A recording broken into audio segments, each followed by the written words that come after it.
మనము ఇప్పుడు వింటర్‌లో ఆస్తమా రిస్క్ అనేది ఎందుకు ఎక్కువ పెరుగుతుంది అనే విషయం తెలుసుకుందాం. వింటర్‌లో మీకేమవుతుంది క్లైమేట్‌లో కోల్డ్ అండ్ డ్రై ఎయిర్ ఉండటం వల్ల, ఆ కోల్డ్ అండ్ డ్రై ఎయిర్ లంగ్స్‌లోకి ఎంటర్ అయ్యి లంగ్స్‌ని ఎక్కువ ఇరిటేట్ చేస్తుంది.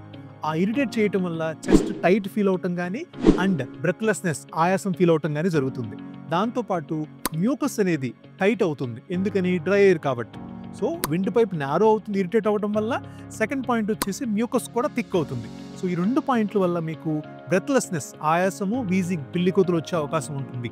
సో, దీని వల్లనే మీకు ఆస్తమా అనేది వింటర్‌లో చాలా చాలా ఇంక్రీజ్ అయ్యే రిస్క్ ఉంటుందండి.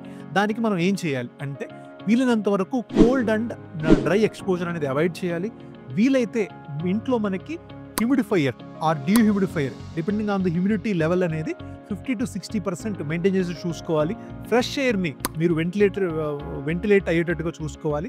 And always wear a mask wear చేసి కోల్డ్ అండ్ డ్రై ఎయిర్‌ని ప్రివెంట్ చేసుకోవాలి.